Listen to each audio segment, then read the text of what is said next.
네, 글로벌 픽 순서에서 유엔 당사자국 총회 이야기 조금 더 자세히 해보겠습니다. 금창우 기자와 함께합니다. 어서 오시죠. 안녕하세요. 네, 금 기자 고른 첫 번째 키워드.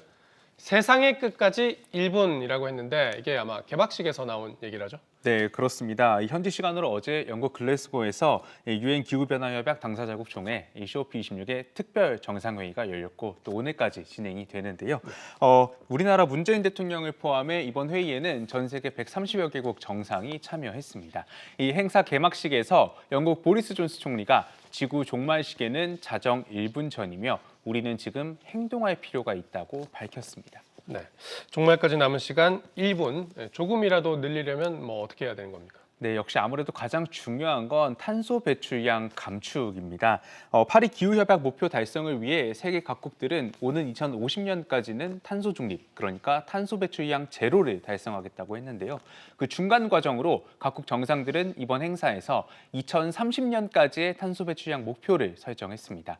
문재인 대통령 역시 이때까지 온실가스를 지난 2018년 대비 40% 이상 감축하겠다고 하고 또 메탄가스 감축 노력에도 적극 참여하겠다고 밝혔습니다. 이어 기후위기의 중요한 대응책으로 산림 복원을 꼽으면서 북한과의 산림 협력도 으로 이제 한반도 전체의 온실가스를 줄이겠다고 설명했습니다. 이번 행사에선 지난 2017년 트럼프 전 대통령의 미국이 파리 기후협약에서 탈퇴한 일에 대해 바이든 미국 대통령이 사과한 일도 있었는데요. 이 바이든 대통령은 파리 협약 탈퇴로 우리들은 난관에 처했다면서 미국의 탈퇴가 국제사회의 대응을 늦췄다고 인정했습니다. 이어 2030년까지 온실가스 배출을 10억 톤 줄이겠다며 모범을 보이고 또 기후변화 대응 논의를 주도할 것이라고 설명했습니다. 네, 미국이 돌아왔군요. 네, 두 번째 키워드도 관련된 소식이죠. 네.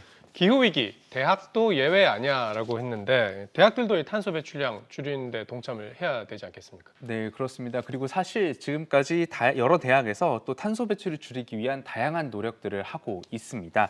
지난 2016년 영국 케임브리지 대학은 학식이나 각종 행사에서 제공되던 이 소고기와 양고기를 채식 위주의 음식들로 바꿔서 탄소 배출량을 10.5% 줄였고요. 또 지난 2014년 영국 글래스고 대학은 화석 연료 사업은 아예 하지 않겠다며 이 1,800만 파운드 규모의 예산을 10년 동안 재배치하겠다고 밝혔습니다. 뿐만 아니라 이달 초 이 영국 대학 140여 곳은 오는 2035년까지 탄소 배출량을 78% 줄이겠다고 약속했습니다. 하지만 이런 조치만으로는 부족하다는 지적이 나오는데요.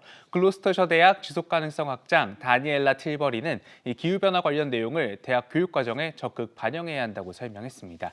이 교육과정 재설계를 통해서 단순히 기후변화를 분석하는 것뿐만 아니라 학생들이 직접 이 연구 분야를 형성하는 데 참여할 기회를 줘야 한다고 지적했습니다. 네, 기후에 대한 대학의 역할도 중요하다는 거고요. 기후 관련 소식 여기까지 듣고 다음 소식 넘어가 보겠습니다. 자, 초등생 백신 권고 깊어지는 고민. 초등생 어린이용 백신을 미국 식품의약국 FDA가 권고를 했는데 아직 정식 승인 안 났고요. 이 발표 이후에 어쨌든 학부모들은 좀 고민을 하고 있는 중이라고요. 네, 그렇습니다. 그래서 이 미국 카이저 가족재단이라는 곳이 5세에서 11세 자녀를 둔 학부모들을 조사를 했더니 이 자녀 백신을 마치겠다고 응답한 학부모가 27%에 그쳤습니다. 30%는 절대 자녀에게 백신을 맞히지 않겠다고 했고 약 33%가 일단 접종을 보류하겠다고 답했습니다. 역시 가장 큰 걱정은 부작용입니다. 응답자의 76%가 장기적인 부작용을 걱정하고 있었고 심각한 부작용을 우려하는 부모도 71% 있었습니다. 하지만 전문가들은 부작용에 대해 크게 걱정하지 않아도 된다고 설명을 합니다. FDA가 이 연령대 아동 3,100명을 임상시험한 결과 접종 부위 통증이나 근육통, 발열 등 경미한 부작용이 대부분이었고요.